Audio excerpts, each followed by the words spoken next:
Grazie a Chiara Gaiani, Cristian Rocca Ienne, saluto e ringrazio il governatore del Veneto Luca Zaia. Grazie Presidente, grazie davvero per essere con noi e per aiutarci a dare... È stato più difficile, devo dirlo, di Vaia. Molto più difficile. Riuscire ad avere, anche con una certa frequenza, notizie verificate e dall'unico canale, perché voi stessi dovevate, immagino, avere un'accuratezza nel diffonderle all'ennesima potenza più certa, no? più sicura, perché il rischio psicosi c'è stato, eppure in questi giorni siamo stati sempre in diretta moltissimo proprio per evitare le fake news, ce ne sono anche oggi, insomma, gli sciacallaggi. Come va? Va che in questo momento abbiamo 33 contagiati. Diciamo che si va da chi è in terapia intensiva, le persone più anziane, abbiamo un cittadino del 1941 ricoverato oggi, ad altri cittadini che sono addirittura asintomatici, cioè senza sintomi, senza febbre, e fanno sostanzialmente un isolamento fiduciario, come definito scientificamente, che significa stanno a casa e non vanno in giro per le strade. Io intanto voglio tranquillizzare i cittadini. I 33 casi di contagio sono 33 casi che rispecchiano sempre i 3 focolai. Vo, dove ormai ne abbiamo 24, se non ricordo male. Sì, 25 direi con quel 33esimo che lei ha detto oggi. 25, poi abbiamo Venezia città storica con 4 e poi Mira, Dolo, i rimanenti. Quindi sono 3 focolai, non c'è in questo momento una diffusione in tutto il Veneto dei contagi, però vorrei anche tranquillizzare i cittadini sul fatto che siamo davanti sicuramente ad un virus problematico, è un coronavirus, i coronavirus sono quelli che danno l'influenza, per capirci, una variante, diciamo che non è molto letale, nel senso che non è un virus che dà mortalità elevata, la dà nel range delle influenze più gravi, non so, l'anno scorso sono morti 5.000 persone di influenza, sono dati ovviamente da complicazioni respiratorie, del quadro clinico. È un virus che può fare danni anche importanti fino al decesso in caso di anziani con situazioni pregresse complicate alle vie respiratorie e a quadri clinici complicati. È un virus che da quel che si sa oggi sul fronte dei bimbi sembra essere meno invasivo. È un virus però che ha una caratteristica, è un virus ad alto contagio, cioè vuol dire che una persona contagiata riesce a contagiarne 5 velocemente. Per questo si parla tanto di isolamento. Sai, io sono quello che ha proposto l'isolamento dei ragazzi che venivano dalle aree infette della Cina e mi hanno detto che ero razzista. Sì. Adesso tutti dicono perché non si fa l'isolamento. Però guardate, io penso che tragedie e polemiche adesso non se ne debbano fare. Dobbiamo fidarci intanto delle indicazioni dei tecnici, del mondo scientifico, di chi segue queste cose.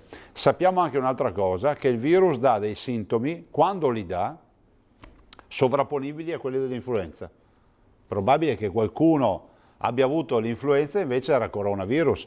Basti pensare che nel caso di uno dei 2 cittadini ricoverati allo Schiavonia, i primi 2 casi di Vo, il cittadino è rimasto una decina di giorni in ospedale e dopo aver visto che tutte le cure non davano effetti, nonostante le linee guida non prevedano... Dicessero di non, no, perché non aveva avuto contatti con un cittadino cinese di rientro dalle zone colpite. Non era un colpite. Cittadino a rischio, si è fatto il test coronavirus, anche se vuole per eccesso di zelo, perché le hanno tentate tutte, poi il cittadino è morto e si sono accorti che era un coronavirus.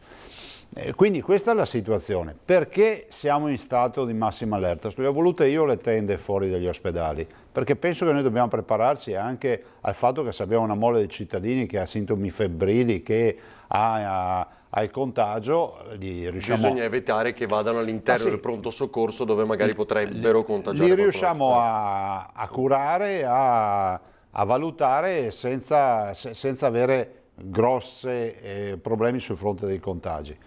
Il tema qual è? Il tema è che dobbiamo evitare di mettere tutti i veneti a letto, sono 5 milioni di veneti, se dovessimo pensare alla misura migliore è quella dell'isolamento. Se noi avessimo la possibilità di isolare 5 milioni di veneti, dire a tutti state a casa 14 giorni, 15 giorni che è il periodo di incubazione, avremmo già come si può dire, combattuto il virus. Questo non lo si può fare, e allora perché? Abbiamo fatto un'ordinanza, io ho firmato un'ordinanza ieri, che cerca di evitare ai veneti i luoghi affollati, perché il virus come si trasmette? Perché qua tutti parlano, però ho l'impressione che molti non conoscano il proverbio veneto, no? Prima di parlare tasi, ovvero la possibilità di parlare scientificamente in maniera opportuna ai cittadini.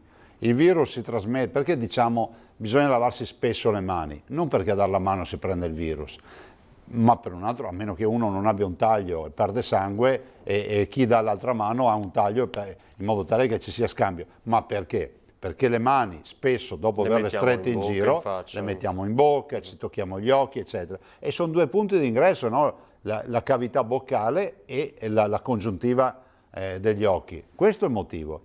Io ho dato anche come indicazione di non stringere più la mano, il che non vuol dire un atto di scortesia, ma meno contatti fisici che abbiamo con gli estranei, con persone comunque, in generale, ci evita più esposizione al contagio. Perché abbiamo scritto nell'ordinanza? Lo dico perché io capisco il disagio di molti cittadini e capisco anche il disagio dei sindaci che hanno tutto il mio sostegno, però dobbiamo anche capire che l'ordinanza la si fa non per divertirsi, perché un presidente di regione preferirebbe non firmare un'ordinanza che chiude tutte le scuole, che chiude le manifestazioni, che blocca il carnevale, che chiude le chiese, insomma facciamo un sacco di attività. Qual è il tema? Che ad esempio se tu vai in un posto affollato, metti magari il famoso scantinato per fare una festina di carnevale, lì si crea un aerosol di vapore acqueo che noi non vediamo a occhio nudo, certo, ma che è quello che veicola magari goccioline di saliva che magari il personaggio, la persona infetta può distribuire. Poi il virus può dar malattia, la può dare lieve come un'influenza, in alcuni casi la dà grave, e in molti casi anche da una malattia che è asintomatica, cioè diventi positivo e basta, finisce lì, il tuo corpo produce gli anticorpi. Quali scrivono per esempio grazie di cuore voi ad Antena 3 prima, e poi scrive grazie Governatore Luca Zaia, Prego. Elena, no, ironizzo, ma il tema che sollevano moltissimi nostri telespettatori da ieri tra l'altro, e poi ora è arrivata alcune precisazioni rispetto all'intervento che lei ha firmato con il Ministro Speranza e lo approfondiamo insieme. I ristoranti, quindi i ristoranti restano aperti, questo l'avete detto tutti, però l'effetto, lo stiamo vedendo, è che in realtà molti disdicano comunque.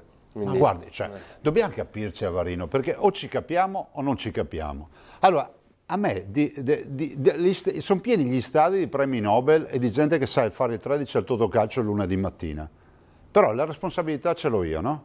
Lei ha preso decisioni molto forti anche in queste ore. Finché ce l'ho io, se io pensassi al consenso, magari avrei fatto tutt'altre robe. Allora, sappiamo che dobbiamo evitare che i veneti si ammalino. Il mio primo obiettivo qual è? La salute dei veneti, punto. Su qua non si discute. Piaccia o non piaccia, finché ci sono io, si fa così. Perché io non voglio mettere a repentaglio la salute dei veneti. I veneti sanno come ragiono, si fidano, li ringrazio perché fanno attività di squadra. Dopodiché, guardate, vogliamo discutere dell'ordinanza, ma discutiamo, le dico io per primo cosa può andare bene, cosa va. Cioè, non è che l'ordinanza, guardate, l'ordinanza perfetta, sa quale sarebbe a Varino? Coprifuoco. Allora, tu dici alle 8 di sera tutti a casa, nessuno in giro, o meglio, tutto il giorno tutti a casa, ma... E non lo si poteva fare, non è certo il caso ancora. Senta, se facciamo parlare tutti avrebbero dire sì, ma il ristorante, ma allora se è il ristorante, ma quante persone dovrà avere, ma allora, ma scusi, ma la chiesa è chiusa, ma se la mia chiesa vicino a casa è una chiesa piccola, c'è un piccolo capitello che ha una ventina di posti, allora la chiesa da 20 posti chiusa, ma il ristorante da 30 aperto, cioè... Lei capisce che non finiamo più. Cerchiamo di rispettare le regole di massima, che non sono la presunzione. Guardi che l'ordinanza non è la presunzione, ma dà delle regole. Dopodiché uno vuole mettersi al sicuro del tutto, evita di andare in tutti i posti.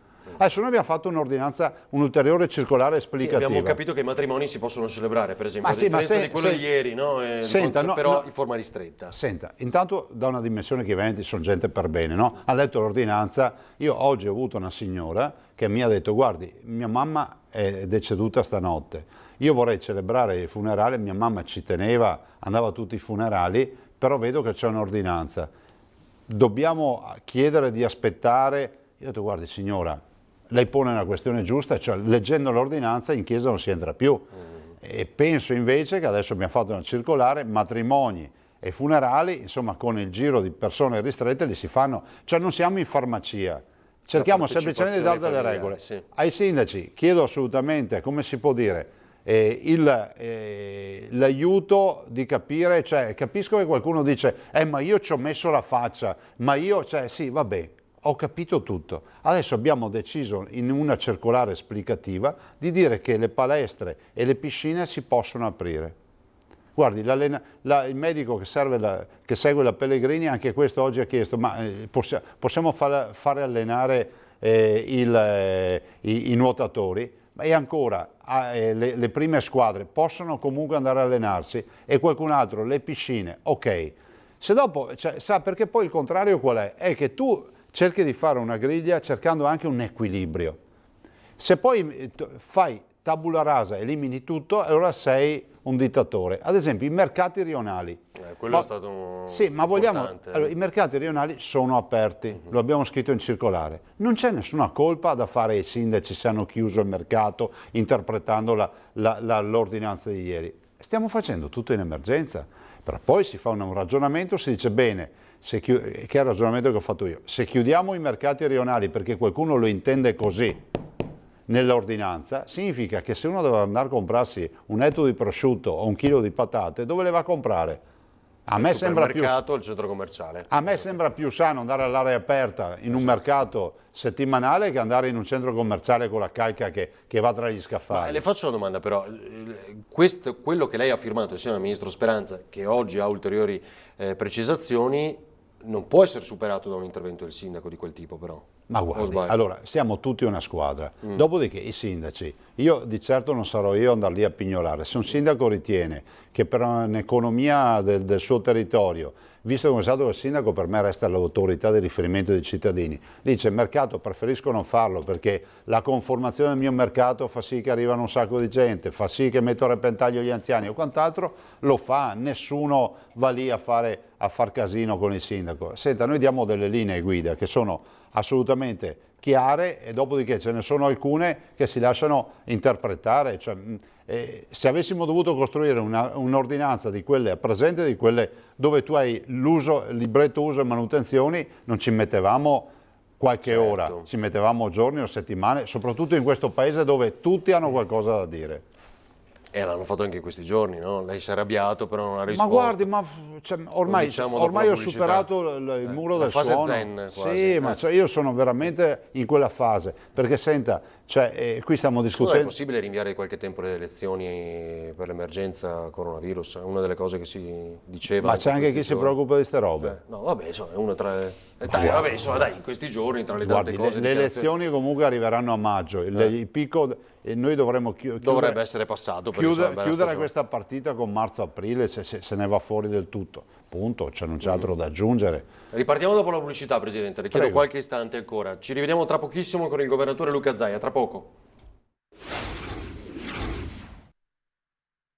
Allora, torniamo in diretta in edizione straordinaria che prosegue con il Presidente della Regione Veneto Luca Zaia, Governatore. Intanto notizia flash. Gliela do in anteprima, il cittadino di 60 anni di Albettone che era preoccupato di essere passato da Codogno, giusto? Positivo, è asintomatico, cioè non ha sintomi niente, è anche negativo, quindi i test dicono che è negativo, non è assolutamente positivo al coronavirus.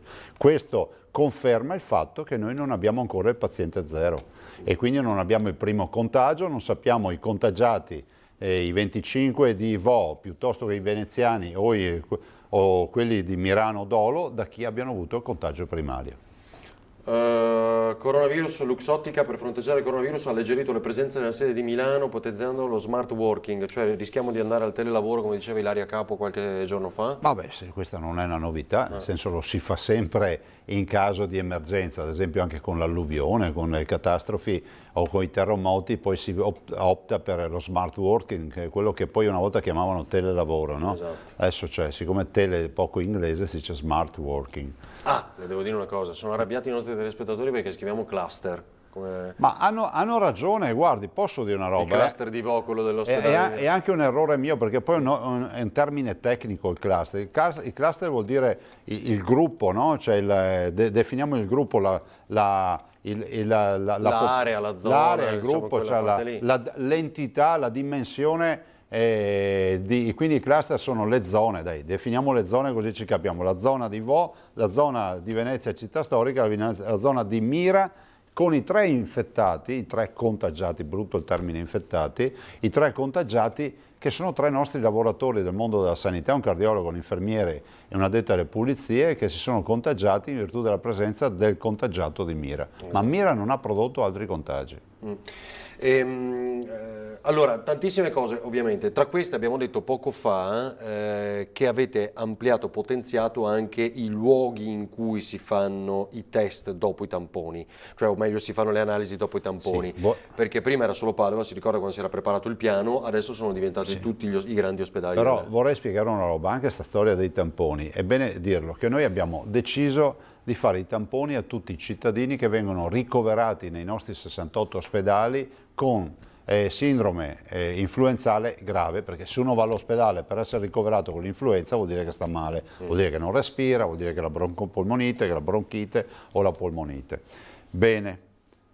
Poi abbiamo i test che utilizziamo con cerchi concentrici rispetto ai contagiati, cioè il caso di Vo del contagio del signor Trevisan, possiamo farne un esempio, che poi purtroppo è deceduto, ha visto interessati al test tutti i familiari e la cerchia di contatti più stretti che lui aveva. Si lavora per cerchi concentrici, no? Al centro c'è il contagiato e poi il cerchio si allarga sempre di più rispetto a lui per capire tutti i contatti se hanno avuto. Ad esempio noi abbiamo un bel dato che ad oggi i sanitari, cioè tutti i dipendenti dell'ospedale dove erano i 2 primi pazienti, Schiavonia, e quindi in provincia di Padova, sono negativi. Invece ad Olo abbiamo portato fuori 3 positivi.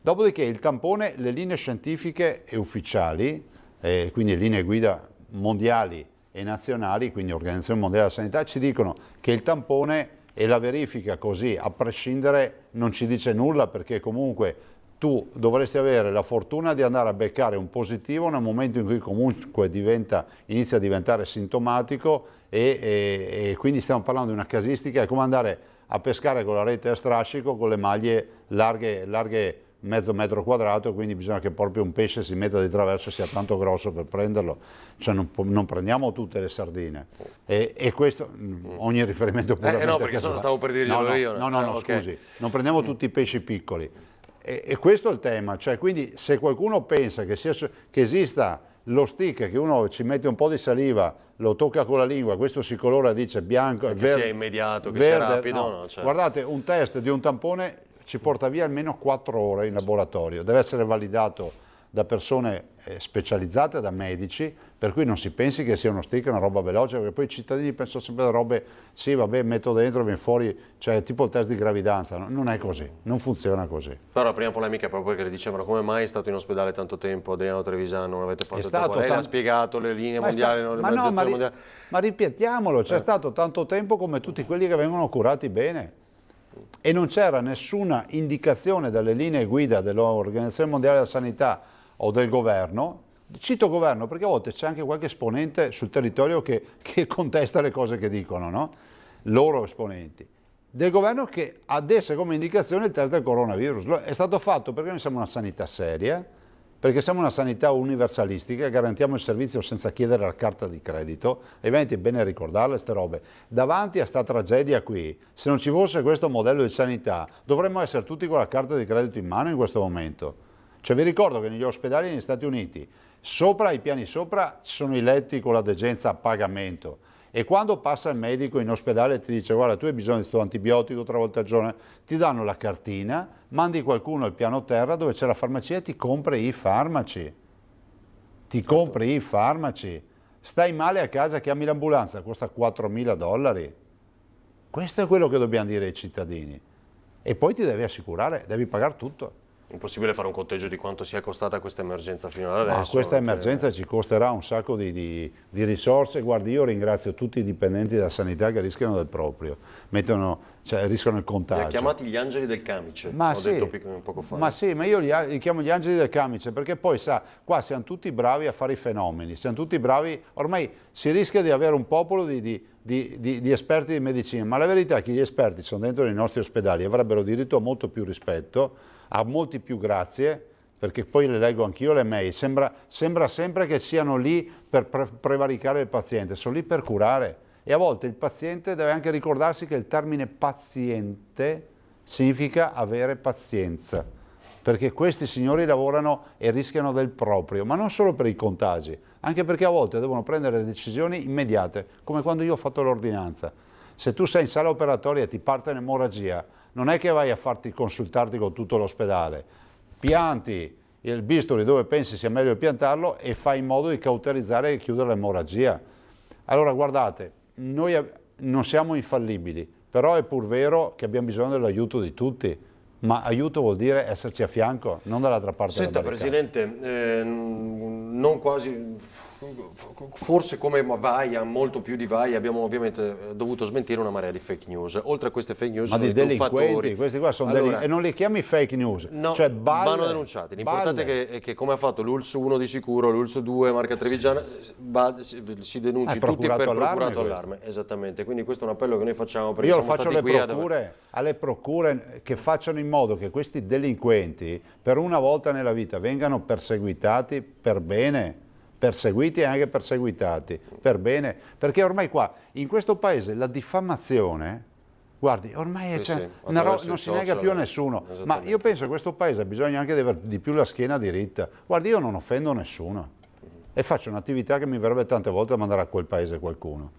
Cioè ci vuole sempre rispetto. Allora, gente che va a prendere in giro i cittadini dicendo che ci sono malati dappertutto, gente che mostra video con morti per le strade che poi sono tutti video falsi o altre monate del genere, non va bene, perché non ci aiuta a dialogare con i cittadini. I cittadini devono ascoltare le linee guida della regione, fidarsi, perché si fa così.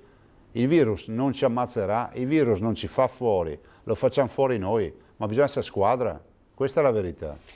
Ora l'ANSA riprende che lei ha appena detto come sia negativo il paziente di Beh, Albertone. l'ho detto qui ufficialmente da voi. Ma dice che hanno chiamato lei, lo apprende l'ANSA dallo stesso presidente Zaia. Certo, l'ho detto un secondo fa.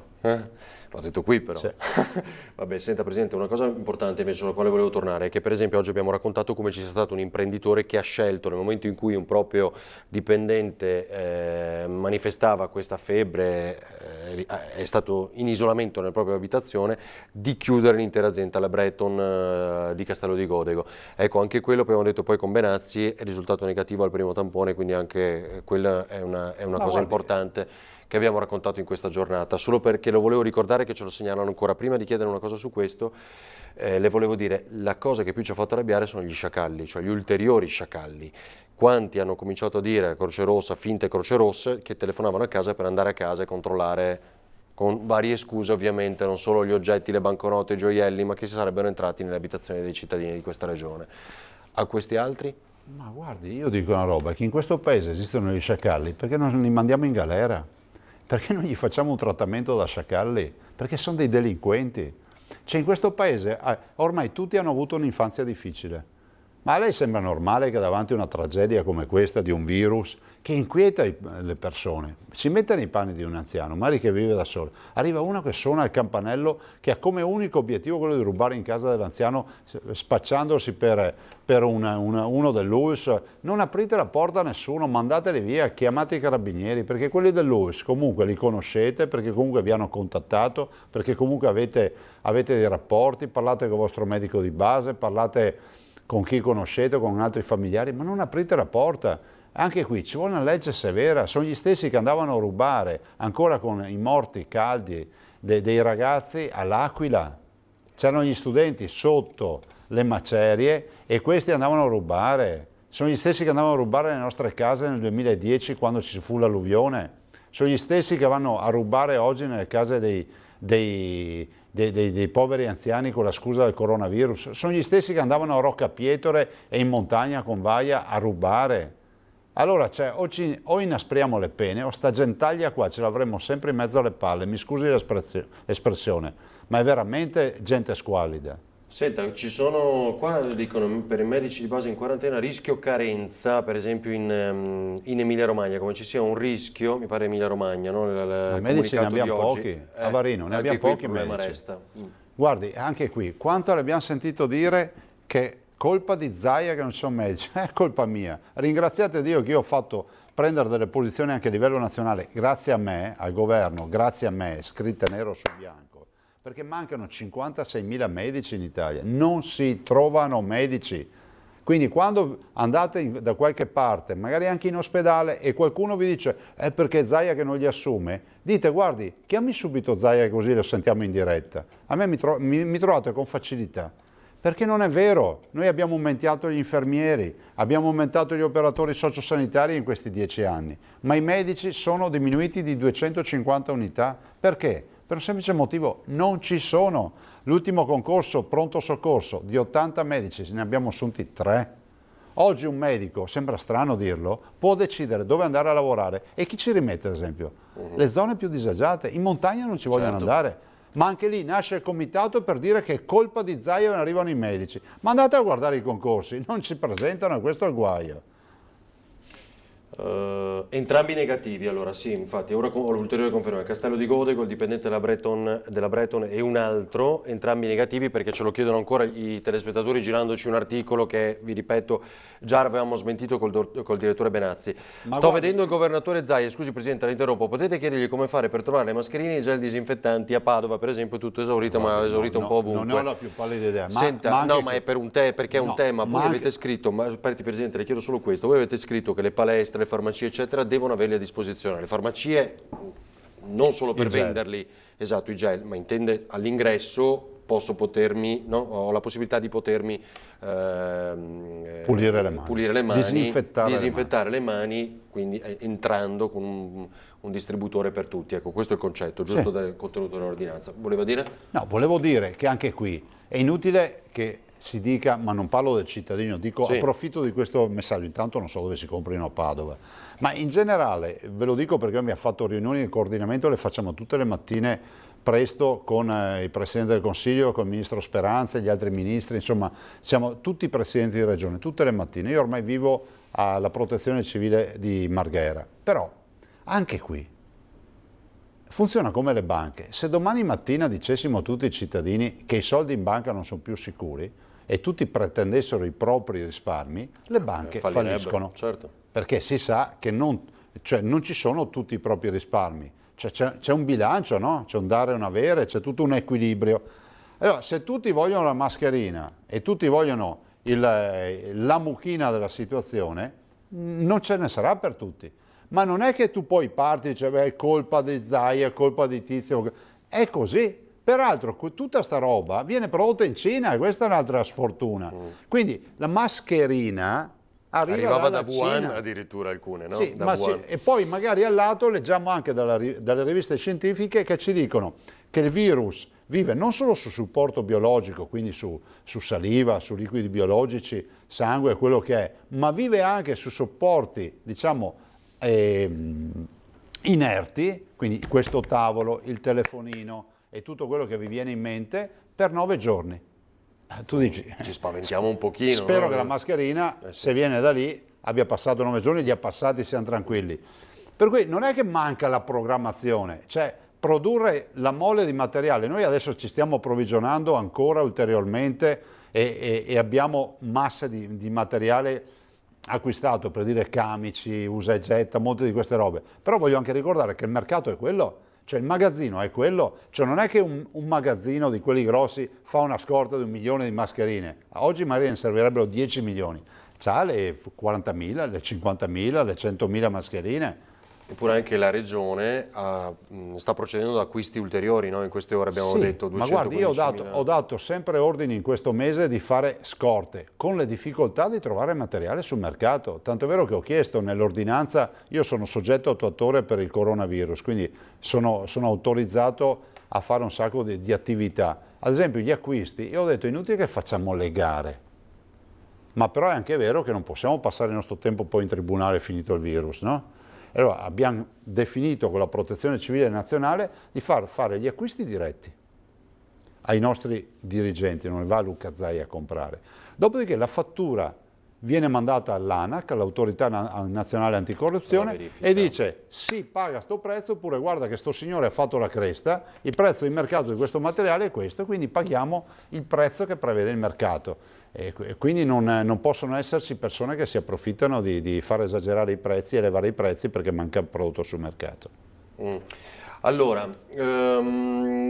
tema Mauritius e i Veneti, Lombardo-Veneti nel mondo, diciamo, a parte quell'iniziativa di Ischia, dei sindaci di Ischia che il prefetto ha immediatamente cancellato. Ma sono ridicole, guardi. Anche la Croazia, eh? Ma sono ridicole, posso farle un esempio? Cioè, se io l'ho proposto anche alla tax force, ho detto, ma guardate che l'ordinanza del Veneto, piuttosto di quella della Lombardia o dell'Emilia Romagna o del Friuli Venezia Giulia o del Piemonte, dovrebbero essere estese a tutte le regioni italiane. Perché se dobbiamo fare una battaglia, non c'è scritto da nessuna parte che il coronavirus si ferma sui confini del Veneto. Anzi, noi l'abbiamo scoperto per caso, magari se anche da altre parti fanno analisi, magari lo scoprono, no? Qualche scienziato mi ha detto, ma chissà quanti ammalati di influenza avevano invece i sintomi del coronavirus e sono guariti naturalmente. Senza perché saperlo, è così. Allora io dico, è fondamentale che se tu credi di mettere in sicurezza i tuoi cittadini, non fai la baggianata di stare lì a fermare un pulmino o un autobus, perché non serve a niente. Cioè, adotti un'ordinanza, la fai come l'abbiamo fatta noi, stabilisci delle regole e a quel punto con le regole ti puoi muovere. Ma quelli di Ischia che dicono no a un pulmino di Veneti, mi fa ridere, mi viene da ridere. Cioè, serve più per come, cioè, sembra una roba quasi mediatica perché non ha nessun senso. Cioè, l'isolamento fiduciario che noi proponevamo ai ragazzi che entravano dalla Cina per andare a scuola era radicale per tutti. Qua fermare un pulmino non serve a niente, cioè, mentre fermi il pulmino arrivano treni pieni di Veneti, di Lombardi o di altri a visitare, per cui ho l'impressione che siano tutte azioni inutili e poco anche rispettose. Qua ci chiede un altro appello dell'ULSS, Presidente, che siamo nel picco, cioè io ricevo centinaia di messaggi mentre lei è qui con noi. Mi dica. Ricordate che siamo nel picco influenzale sia A e B, le persone devono stare tranquille, fidarsi dei percorsi diagnostici, certo. messi a punto, non chiedere loro tamponi coronavirus e ricoveri per capirsi, cioè grazie anche all'ULSS che ci segnala questa cosa. No, cioè, ma sì, guardi, anche qui, o ci si fida, paranoia totale, no? O ci si fida o non ci si fida. O ci si fida o non ci si fida. Se non ti fidi, vai a curarti in un'altra parte del mondo. Perché noi abbiamo una buona sanità, è inutile che, cioè noi sappiamo quali sono i percorsi, pensate che questo coronavirus, giustamente arriva anche lui d'inverno, guardate che i virus che fanno venire l'influenza si chiamano coronavirus. Esattamente, però sono 4 diversi. Sì, questa è una variante che ci assomiglia molto a quella che conosciamo, ma non è esattamente uguale. E quindi non abbiamo il vaccino. Si è montata sicuramente anche una carica mediatica perché oggi a differenza della SARS, qualcuno dice la SARS era più pesante nel 2003 ma se ne è parlato di meno. Sì, nel 2003 non avevamo i social media, non avevamo le pagine web, non avevamo le notizie in tempo reale, non avevamo i giornali online, cioè vuol dire cambiare il mondo. Nel 2003 aspettavamo la sera a vedere il telegiornale di Antenna 3 alle 7:30 e avevamo tutte le notizie della giornata e la mattina dopo compravamo il quotidiano. Oggi arriviamo alla sera di Antenna 3 che abbiamo già un'infarinatura di quello che è accaduto, voi fate gli approfondimenti, questo è il sistema. La cosa che l'ha fatta più arrabbiare di queste ore, a parte sciacalli, fake news, eccetera, eccetera? No, guardi, gli sciacalli è la roba che mi ha fatto arrabbiare di più. E anche noi siamo andati poi leggo delle polemiche contro di noi, ma ormai posso dire, ci siamo abituati, io dico, se a te stanno a cuore la salute dei Veneti, il bene dei Veneti, vieni, rimboccati le mani che ti diano qualcosa da fare. A noi di assistenti che rompono le palle tutto il giorno non sappiamo cosa farci. Eppure mi ha colpito, diciamo, la rapidità con cui lei è riuscito anche con Roma, dialogando con Roma, a portare sul campo queste decisioni forti anche. Beh, sai, sono si sono affidati a lei totalmente? Beh, insomma, qualche esperienza. Hanno capito di aver sbagliato qualcosa fino ad adesso? Beh, insomma, penso che la vicenda delle scuole sia pesata moltissimo e dall'altro consideri che io ho seguito tragedie importanti come quella dell'alluvione 2010, che aveva 10.040 famiglie e imprese alluvionate, 235 comuni, ho avuto Vaia significa i boschi con 28.000 ettari rasi al suolo, ho avuto il terremoto, perché il terremoto dell'Emilia Romagna ha toccato il Polesine, e altri casini del genere. Però penso anche una cosa, che sia fondamentale dire che noi dopo circa un'ora dal primo caso avevamo già la protezione civile che installava tende su mia volontà.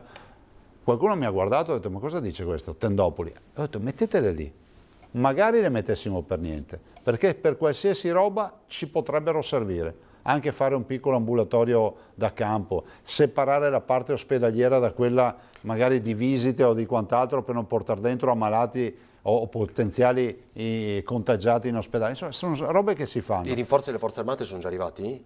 Ma guardi, per i 500 promessi? La partita dell'isolamento del comune di Vo è una partita che viene fatta con decreto del governo, che è stato fatto, e gestita dal prefetto, quindi io non seguo questa roba. Io le dico che noi stiamo ultimando la predisposizione di 900 posti letto su tende da 8 posti all'una, riscaldate, con il fondo, quindi sono sostanzialmente come si può dire? Dei sacchetti climatizzati, in modo tale che può piovere, può accadere tutto. Non sono quelle tende che ci ricordiamo che viene un sacco di pioggia e ti entra l'acqua da sotto. No, queste galleggiano se venisse anche un metro d'acqua, riscaldate. E queste ci servono perché se arrivano dei pazienti li indirizziamo, li visitiamo lì, possiamo aprire un laboratorio da campo al volo, possiamo fare un sacco di Questo solo a Schiavonia, però abbiamo capito. No, li sto distribuendo dappertutto. Esatto, anche le vedremo altrove. anche a Treviso, dappertutto. Però a Treviso mi pareva di capire che forse si può fare all'interno della struttura stessa. Io voglio le tende dappertutto. Dappertutto. Perché se non abbiamo sa che si fa preoccupare questo. No, non dobbiamo preoccuparci, ma quando si fanno le robe seriamente bisogna prevedere tutto. Perché se mi serve una tenda anche per una cretinata è giusto che io ce l'abbia già pronta. Che senso ha portare dentro un malato problematico, un malato... Pensi solo al fatto che ci può essere una persona anche che non può entrare in ospedale, perché comunque magari immunodepressa, ha un sacco di problematiche, lo isoliamo in una tenda dove non ha contatti con chi può avere magari patologie trasmissibili. Quindi lei sa, no? Noi abbiamo... visto anche, se non ricordo male, l'ultimo decesso di Cremona, se non ricordo male, di oggi, si parla di un paziente oncologico. Quindi un paziente oncologico che si prende il coronavirus, certo. Quel paziente molto probabilmente se si fosse preso l'influenza normale avrebbe avuto gli stessi problemi. Ha voglia di dire qualcosa ai parenti di Adriano Trevisan? Perché tra l'altro... Io ho parlato con la figlia. Immaginavo. Per quello glielo chiedo. Ho parlato con la figlia Vanessa, che è stata anche un bravo sindaco di Vo. Va tutta la mia vicinanza. Perché la moglie e il nipotino sono positivi. Sì, no? Queste cose non si dovrebbero dire, però ci sono delle positività, ma non è contagio, nel senso che io sono convinto che queste positività sono già con gli anticorpi sviluppati e non si trasformeranno neanche in una forbicciola che si risolverà in qualche giorno. Cioè sono estremamente sa come funziona in Cina, no? C'è un'app che mi segnala in questa via dove sono i residenti o i contagiati. In Italia non lo potremmo fare, sarebbe impensabile, chissà le polemiche. Questa esperienza mi insegna sempre qualcosa, l'esperienza, e questa mi insegna che noi dovremmo fare anche calare un po' sempre questa presunzione della lesa maestà in questo paese, no? Noi abbiamo necessità davanti a queste tragedie di fare anche delle verifiche, non mi faccia andare tanto in profondità, di fare delle verifiche anche sugli usi e costumi dei contagiati, no? Se io cerco il contagio primario devo capire uno cosa faceva dalla mattina alla sera, notte compresa, e tu a un certo punto ti devi fermare perché c'è la privacy. E io penso che in queste condizioni la privacy non esiste più, il che non vuol dire che tu devi dire al mondo intero che abitudini di vita... Però devi sapere che locali hai frequentato, perché se non mi dici di quel locale lì è un guaio. Ma senza portare allusioni, perché è fondamentale capire che se uno faceva la spesa quel cinese che è tornato dalle vacanze, è giusto saperlo. Ecco, a proposito, si dice che la piccola comunità di Vo, che all'inizio si pensava non ci Gli fosse, 8 di 8 cinesi persone, sono negativi. ma che ce ne fosse una nona invece di cui non si sapeva? Ha letto anche lei o sa? Ma ce lo vengano a dire, guardi, c'è tanta gente che parla perché ha la bocca. Infatti, Sai in Veneto cosa si dice? Prima di parlare tasi, e penso che sia una regola che debba servire a tanti. Vuole dire qualcosa, Presidente, sul turismo? Perché il crollo è notevole. Guardi, noi siamo preoccupati perché Venezia poi ne fa le spese, Venezia sta ancora pagando il conto dell'acqua alta. Adesso arriva il coronavirus, a livello internazionale danno uno spaccato di Venezia che sembra un lazzaretto, un lebbrosario, ma Venezia è apertissima, ha gli alberghi aperti, i negozi e tutto, quindi dico è fondamentale adesso passata sta rogna di sto coronavirus, poi andremo, io spero, a valorizzare Venezia, a ridare a Venezia il lustro che si merita e l'onore che si merita. Al governo stamattina abbiamo chiesto, facendo la videoconferenza mattutina che faremo anche domani abbiamo sempre la videoconferenza con il Presidente del Consiglio e poi alle 11 incontrerò a Marghera, alla sede della Protezione Civile, un po' le forze sociali e datoriali per fare un punto della situazione. Però al Presidente del Consiglio abbiamo chiesto misure straordinarie, quindi aiuto alle imprese e poi io direi una grande campagna internazionale per Venezia, per il Veneto, la più grande industria del Veneto è il turismo, 18 miliardi di fatturato. Vedo un appello, una delle cose che le volevo raccontare, che il Vescovo di Vicenza invita i fedeli a seguire le indicazioni. Le messe attraverso le radio, le televisioni, come facciamo noi. Stavamo proprio organizzando, abbiamo già un accordo che stiamo ultimando con Trieste, per esempio, per Tele 4 e Treviso per Antena 3, ora vedremo anche Rete Veneto per i prossimi giorni. Saranno, diciamo, a porte chiuse queste messe, ma almeno le potremo trasmettere noi in modo che, perché anche questo è un servizio, Presidente, per tanti fedeli. Le dirò anche di più, ieri ho sentito il Patriarca prima di firmare, no? Sì. E devo fare i miei ringraziamenti al Patriarca Francesco Moraglia, perché mi ha detto subito, noi siamo persone responsabili e voi ordinate, noi siamo della partita. E penso che questo è un grande segnale di civiltà e di senso di comunità. Non ho sentito, pensate che la Chiesa Cattolica ha mercoledì la giornata delle ceneri, esatto, che per la prima volta, penso nella storia del Veneto, penso neanche con la peste a Venezia, non si celebrerà nelle chiese. E penso che il Patriarca debba essere riconosciuto veramente come il nostro riferimento come Chiesa Cattolica. E ci ha dato una grande mano, ha fatto subito una circolare a tutti i preti dicendo guardate, il momento prevede questo. E guardi, lo prevede anche perché non solo l'isolamento, non solo l'affollamento, ma c'è anche il grande tema culturale. Con questa ordinanza abbiamo già raggiunto un obiettivo, che abbiamo coinvolto i cittadini in questa battaglia ed è l'aspetto fondamentale.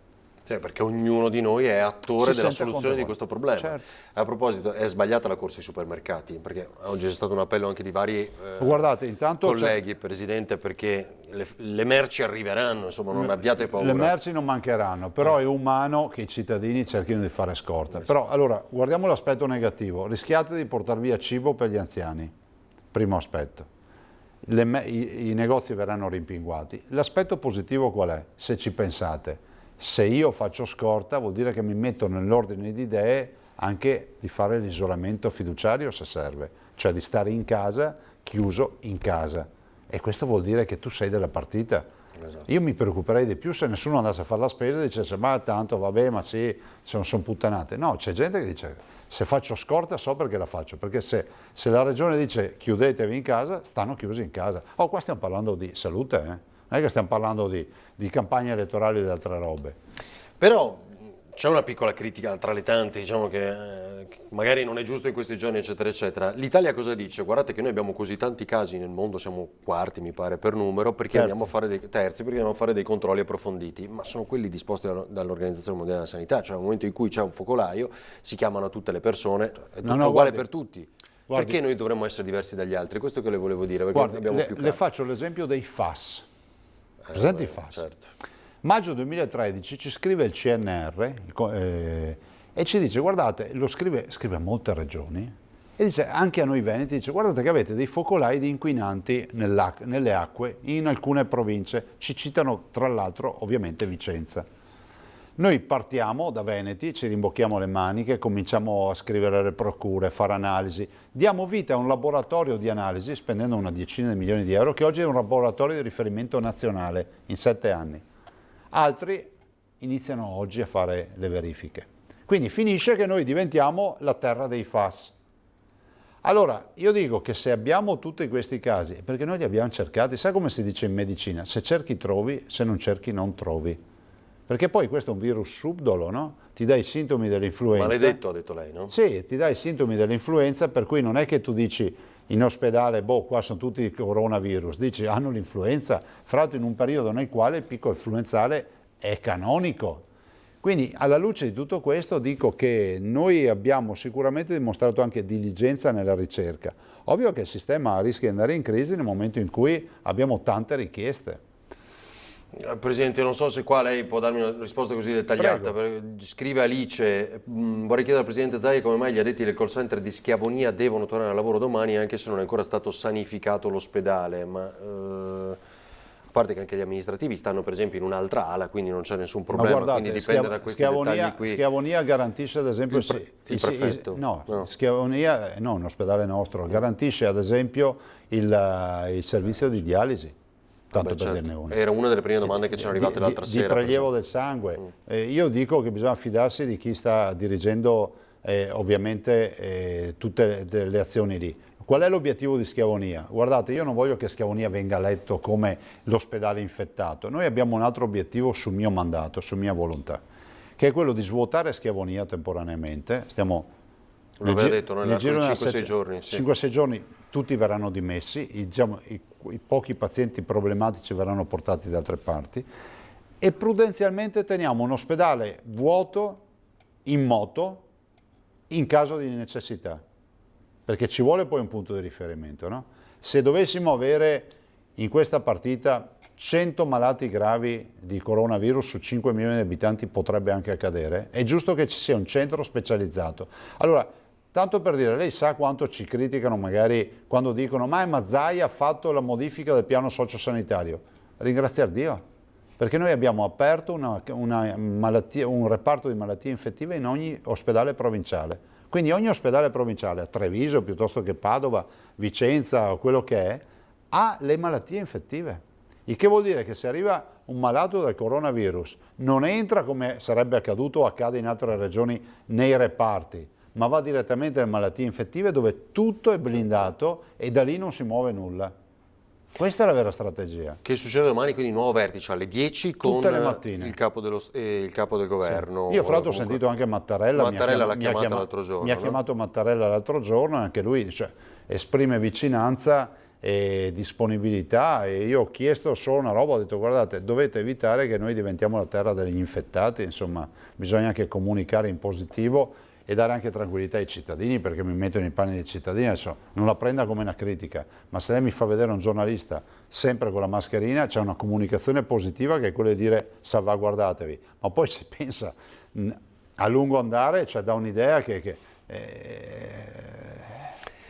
ho capito Presidente, però lì è stato chiesto anche dalle autorità, sì. Abbiamo intervistato molte persone, lo stesso microfono noi l'abbiamo messo in isolamento. Le regole si rispettano. È Salvini, no? Chi è? No. È Mattarella di nuovo.